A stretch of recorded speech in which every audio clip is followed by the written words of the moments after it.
നമസ്കാരം. എല്ലാ ദിവസവും രാവിലെ ഏറെക്കുള്ള പ്രീ മാർക്കറ്റ് റിപ്പോർട്ടിലേക്ക് സ്വാഗതം. ആദ്യമായിട്ട് എല്ലാവർക്കും ഒരു ശുഭദിനം നേരുന്നു. കഴിഞ്ഞ ഒരാഴ്ചയായിട്ട് Nifty, bank Nifty, especially bank Nifty, ICICI, HDFC തുടങ്ങിയ പ്രൈവറ്റ് സെക്ടർ ബാങ്കിൽ കനത്ത ബൈങ് കാരണം വേറൊന്നും അവഗണിച്ചിട്ട് മുകളിലേക്ക് മാത്രം പോകുന്ന ഒരു കാഴ്ചയാണ് കാണുന്നത്. ഇന്ന് വെള്ളിയാഴ്ച ദിവസമാണ്. ഇന്നലെ US മാർക്കറ്റ് മിക്സ്ഡ് ആയ ഒരു അവസ്ഥയിലാണ് ക്ലോസ് ആയിട്ടുള്ളത്. NVIDIA എന്ന് പറയുന്ന ലോകത്തിലെ ഏറ്റവും വലിയ വാല്യുവേഷനുള്ള കമ്പനി ഇന്നലെ ഏകദേശം ഒരു 3.5% ഒരു ഫോള് നടത്തി. ആപ്പിളും ഫോള് നടത്തി. എന്നാൽ അസഞ്ചർ എന്ന് പറയുന്ന ഒരു മേജർ IT കമ്പനി പോസിറ്റീവായിട്ടുള്ളൊരു റിസൾട്ട് കാരണം ഇന്നലെ അവർ ഏകദേശം 7% അടുത്ത് റാലി നടത്തി. അപ്പോൾ മിക്സഡായ രീതിയിലാണ് ഇന്നലെ US IT കമ്പനീസ് ക്ലോസ് ആയിരിക്കുന്നത്. പൊതുവേ നെഗറ്റീവായി ഒരുപാട് കമ്പനീസ് ക്ലോസ് ആയതുകൊണ്ട് നാസ്ഡാക്ക് ഇന്നലെ 150 പോയിൻറ്റിൻ്റെ ഒരു ഇടിവ് ഇന്നലെ ഉണ്ടാക്കിയിട്ടുണ്ട്. പക്ഷേ US മാർക്കറ്റിൽ ലിസ്റ്റ് ചെയ്ത ഇന്ത്യൻ കമ്പനികളിൽ വേറെ പ്രശ്നങ്ങളൊന്നുമില്ല. അതുകൊണ്ട് തന്നെ ഇന്ന് രാവിലെ ഇപ്പോൾ നോക്കുമ്പോൾ ഏഷ്യൻ മാർക്കറ്റിൽ വലിയ ഉണർവില്ല, ഒരു നെഗറ്റീവ് സെൻറ്റിമെൻറ്റ്സ് ആണ്. ഗിഫ്റ്റ് നിഫ്റ്റിയും ഗ്യാപ്പ് അപ്പും ഇല്ല, ഗ്യാപ്പ് ഡൗണും ഇല്ല, ഫ്ലാറ്റായ രീതിയിലാണ് ഇപ്പോൾ ട്രേഡിങ് തുടരുന്നത്. ഇനിയിപ്പോൾ ഇന്ന് ഒരുപാട് ഗ്ലോബൽ ഈവൻറ്റുകളുണ്ട്. നമ്മുടെ മാർക്കറ്റ് സമയത്ത് തന്നെ ചില സമയത്ത് നിഫ്റ്റി വലിയ രീതിയിൽ ഫോളോ ആവും, ചില സമയത്ത് നിഫ്റ്റി വലിയ രീതിയിൽ അപ്പാവും. ഇത് എന്തെങ്കിലും ഒരു സ്പെസിഫിക് റീസൺ ഉണ്ട്. ആ റീസൺ എന്ന് പറയുന്നത് ഗ്ലോബൽ ക്യൂസുകളാണ്. നമ്മുടെ വെബ്സൈറ്റിൽ നമ്മൾ കൊടുത്തിട്ടുണ്ട്. എങ്കിലും ഇന്നത്തെ പ്രധാനപ്പെട്ടിട്ടുള്ള ഗ്ലോബൽ ക്യൂസ് എന്ന് പറയുന്നത് ഇന്ത്യയിലെ നമ്മുടെ ബാങ്കിൻ്റെ ലോൺ ഗ്രോത്ത്, അത് ഇന്ന് വൈകിട്ടാണ് 5 മണിക്കാണ് വരുന്നത്. നമ്മുടെ ട്രേഡിങ്ങിനെ ബാധിക്കുന്നതല്ല. എന്നാൽ UK റീറ്റെയിൽ സെയിൽസ് 11:30 AM വരും. അതുപോലെ തന്നെ ജർമ്മനിയിലെ മാനുഫാക്ചറിങ് PMI 1 മണിക്ക് വരും. കൂടാതെ ഇന്ന് ഓവർനൈറ്റ് ഒരുപാട് ഇവൻ്റ് ഉണ്ട്. US നിന്ന് ഇനീഷ്യൽ ജോബ്ലെസ് ക്ലെയിം ഡാറ്റ ഉണ്ട്. ഇനി ഇംഗ്ലണ്ടിൽ നിന്ന് അവിടുത്തെ ഇൻട്രസ്റ്റ് റേറ്റ് തീരുമാനങ്ങളുണ്ട്. US നിന്ന് ഈ ഒരു ക്രൂഡ് ഓയിൽ ഇൻവെൻട്രി ഡേറ്റാസ് വരുന്നുണ്ട്. അതൊക്കെ വലിയ ഡേറ്റയാണ്. എന്തുകൊണ്ടാണ് നമ്മൾ ഈ ഒരു ഗ്ലോബൽ ക്യൂസിന് വലിയ പ്രാധാന്യം ഇപ്പോൾ കൊടുക്കണം എന്ന് ചോദിച്ചാൽ, നിഫ്റ്റി വലിയ ഉയരത്തിലാണ്, ബാങ്ക് നിഫ്റ്റി വലിയ ഉയരത്തിലാണ്. നെഗറ്റീവായിട്ടുള്ള എന്തെങ്കിലും കാരണങ്ങളുണ്ടെങ്കിൽ താഴേക്ക് പതിക്കുകയാണെങ്കിൽ ഒരുപാട് പോയിൻ്റ് താഴേക്ക് പോകാനുണ്ട്. അതുകൊണ്ട് തന്നെ നമ്മൾ ഇത്തരം ഗ്ലോബൽ ഈവൻറ്റുകൾ കീനായിട്ട് വാച്ച് ചെയ്യണമെന്നുള്ളതാണ്. ഇനി ഇന്നത്തെ കുറച്ച് സ്റ്റോക്കുകളുടെ വാർത്തകൾ നമുക്ക് പരിശോധിക്കാം. ആദ്യമായിട്ട് യെസ് ബാങ്കായിട്ട് ബന്ധപ്പെട്ടുള്ള ന്യൂസാണ്.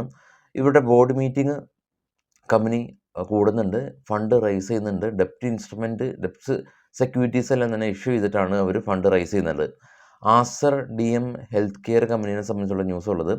ഒളിമ്പസ് ക്യാപിറ്റൽ എന്ന് പറയുന്ന ഈ ഒരു കമ്പനിയിൽ വലിയ തോതിൽ നിക്ഷേപം ഉള്ള ഈ ഒരു ഒളിമ്പസ് ക്യാപിറ്റൽ ഏഷ്യ 10% സ്റ്റേക്ക് ആസറിൽ നിന്ന് മാറിയേക്കാം എന്നുള്ള ന്യൂസ് ഉണ്ട്, ശ്രദ്ധിക്കുക. അമരരാജ ബാറ്ററി, ഇവർ ബാറ്ററി മേഖലയിലുള്ളൊരു ലീഡിങ് കമ്പനിയാണ്. ഇവർ ഇൻപോർട്ട് എന്ന് പറയുന്ന ഒരു നോർവേ ബേസ്ഡ് ആയിട്ടുള്ളൊരു കമ്പനിയിൽ ഓൾറെഡി തന്നെ ഇവർക്ക് സ്റ്റേക്കുകളുണ്ട്, മീൻസ് നിക്ഷേപമുണ്ട്. ആ നിക്ഷേപം വീണ്ടും ഏകദേശം ഒരു 4.5% വർദ്ധിപ്പിച്ചു. ടോട്ടൽ ഈ ഒരു നോർവേ ബേസ്ഡ് ആയിട്ടുള്ള കമ്പനിയിൽ അമരരാജക്ക് 10% നിക്ഷേപം ഇപ്പോൾ ഉണ്ട്. Union bank of India, S&P global എന്ന് പറയുന്ന rating agency union bank of ഇന്ത്യയുടെ റേറ്റിംഗ് അപ്ഗ്രേഡ് ചെയ്തിട്ടുണ്ട്. ONGC കമ്പനി ഇവർക്ക് പുതിയ CFOനെ കമ്പനി നിയമിതനായിട്ടുണ്ട്. JIC ഹൗസിംഗ് കമ്പനി ഇവരുടെ ഒരു മാൽവെയർ അറ്റാക്ക് ഉണ്ടായി, ഒരു സോഫ്റ്റ്വെയർ ഇഷ്യൂ കാരണം ഒരു സൈബർ അറ്റാക്ക് ഉണ്ടായി എന്നുള്ള ന്യൂസ് റിപ്പോർട്ട് ചെയ്തു. സിനർജി ഗ്രീൻ ഇൻഡസ്ട്രീസ് കമ്പനി ഇവർക്കൊരു പുതിയ സോളാർ പ്രൊജക്റ്റ് കിട്ടിയിട്ടുണ്ട്. ഹാംപ്ടൺ സ്കൈ റിയാലിറ്റി കമ്പനി ഇവരുടെ തന്നെ അണ്ടറിൽ പുതിയ ഹോസ്പിറ്റാലിറ്റി, അതായത് ഹോട്ടൽ ബിസിനസ് കമ്പനി തുടങ്ങുകയാണ്.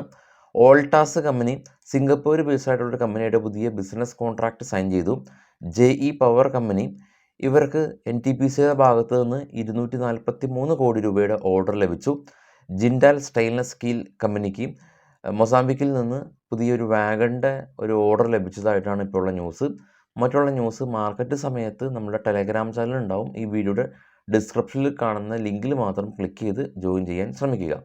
അതുപോലെ തന്നെ നമ്മുടെ നിങ്ങൾ ട്രേഡേഴ്സ് ആയിക്കോട്ടെ, ഇൻവെസ്റ്റേഴ്സ് ആയിക്കോട്ടെ, ഒരുപാട് ഇൻഫർമേഷൻസ് നമുക്ക് വേണം ട്രേഡ് ചെയ്യാനായിട്ട്. മുന്നോട്ട് ഗ്ലോബൽ ഈവൻറ്റ്, IPO ഡീറ്റെയിൽസ്, അതല്ലെങ്കിൽ ഡിവിഡൻഡ് ഡീറ്റെയിൽസ്, ഇതെല്ലാം തന്നെ എല്ലാം ഒറ്റ കുടക്കീഴിൽ നമ്മുടെ ട്രേഡ് ബഡ്ഡി എന്ന് പറയുന്ന ഒരു ടാബിൽ കൊടുത്തിട്ടുണ്ട്. ഇന്ന് ഞാൻ ഫസ്റ്റ് കമൻറ്റിൽ ട്രേഡ് ബഡ്ഡിയുടെ ലിങ്ക് പിൻ ചെയ്ത് വെച്ചിട്ടുണ്ട്. നിങ്ങൾക്ക് ഈസി ആയിട്ട് തന്നെ അത് ക്ലിക്ക് ചെയ്യുക, നേരെ മൊബൈലിൽ ബുക്ക് മാർക്ക് ചെയ്ത് വെക്കാം. ഇനി ഗ്ലോബൽ മാർക്കറ്റ് നമുക്കൊന്ന് പരിശോധിക്കുമ്പോൾ ഏറ്റവും താഴെ കാണാം നാസ്ഡാക്ക് 144 പോയിന്റ് ഇടിഞ്ഞു. എന്നാൽ ഡോ 300 പോയിന്റ് റാലിയാണ് ഉണ്ടായിരുന്നത്. European market 3 German, UK, France മാർക്കറ്റുകൾ പോസിറ്റീവിൽ ക്ലോസ് ചെയ്ത് കാണാൻ സാധിക്കും. ഇനി ഏറ്റവും ടോപ്പിൽ നോക്കുകയാണെങ്കിൽ ബിറ്റ്കോയിൻ 64,000, ഗോൾഡ് ശക്തമായിട്ട് തിരിച്ചു കയറി $2,363 പെർ ഔൺസ്. ഇപ്പോൾ ട്രേഡ് ചെയ്യുന്ന ഏഷ്യൻ മാർക്കറ്റ് കാണാം നെഗറ്റീവ് സെൻറ്റിമെൻറ്റ്സ് ആണ്. ഇത് US മാർക്കറ്റിൽ ലിസ്റ്റ് ചെയ്ത ഇന്ത്യൻ കമ്പനികളിൽ ഇൻഫോസിസ്, വിപ്രോ എല്ലാം തന്നെ പോസിറ്റീവിൽ ക്ലോസ് ചെയ്തു. IT കമ്പനീസ് റാലി രേഖപ്പെടുത്തിയിരുന്നു. പിന്നെ HDFCയിലൊന്നും തന്നെ പ്രശ്നങ്ങളോ കാര്യങ്ങളൊന്നും ഇല്ല. ഇതാണ് US മാർക്കറ്റിൽ ലിസ്റ്റ് ചെയ്ത ഇന്ത്യൻ കമ്പനികൾ. ഏറ്റവും ടോപ്പിൽ അസഞ്ചർ 7% rally, NVIDIA 3% fall, Amazon, Google flat ആയിരുന്നു. എന്നാൽ ആപ്പിൾ 2% ഇടിവ്. പിന്നെ മൈക്രോസോഫ്റ്റ്, ടെസ്ല, ഇൻറ്റൽ, നെറ്റ്ഫ്ലിക്സ്, അതായത് കൂടുതൽ മാർക്കറ്റ് ക്യാപ്പുള്ള കമ്പനീസ് റെഡിലായതുകൊണ്ട് നാസ്ഡാക്ക് ഇന്നലെ റെഡിലടച്ചു. അപ്പോൾ എൻ്റെ ഗ്ലോബൽ മാർക്കറ്റിൻ്റെ ഒരു ഔട്ട്ലുക്ക് നമ്മൾ നോക്കുകയാണെങ്കിൽ ഇന്നലെ മിക്സ്ഡ് ആയ രീതിയിലാണ് US മാർക്കറ്റ് വ്യാപാരം അവസാനിപ്പിച്ചത്. യൂറോപ്യൻ മാർക്കറ്റ് 3 പോസിറ്റീവായ രീതിയിൽ ക്ലോസ് നടത്തിയിരുന്നു. ഇപ്പോൾ ട്രേഡ് ചെയ്യുന്ന ഏഷ്യൻ മാർക്കറ്റ് നെഗറ്റീവാണ്. വെള്ളിയാഴ്ച ആയതുകൊണ്ടാവാം. ഇന്ത്യൻ മാർക്കറ്റിലേക്ക് വരുമ്പോൾ FIs ഇപ്പോൾ അത് നമ്മൾ പറയാൻ വിട്ടു. ഇന്നലെ FIs ആണ് ബൈങ് നടത്തിയത്. FIs 415 കോടി രൂപയുടെ ബൈങ് നടത്തിയത്. DIs ആണ് ഇന്നലെ സെല്ല് നടത്തിയത് 325 കോടി രൂപയുടെ സെല്ല്. അപ്പോൾ FIs സ്റ്റിൽ ബൈ മോഡലാണ്. നിഫ്റ്റി എത്ര ഉയരത്തിലാവട്ടെ അവർ ബൈ നടത്തും എന്നുള്ളതാണ് അവരുടെ ഒരു രീതി. നിഫ്റ്റി എത്ര താഴ്ന്നു പോയാലും അവർ സെല്ല് നടത്തും. അങ്ങനെ ഒരു പ്രത്യേക ഒരു മനോഭാവമാണ് FIsൻ്റേത്. അപ്പോൾ നമ്മൾ അവരുടെ ആ ഒരു വ്യൂ അനുസരിച്ച് നമ്മളും സഞ്ചരിക്കേണ്ടതായിട്ടുണ്ട്. എനിവേ, വൈകിട്ട് 7 മണിക്ക് വിശദമായിട്ടുള്ള പോസ്റ്റ് മാർക്കറ്റായിട്ട് എത്താം. Thank you.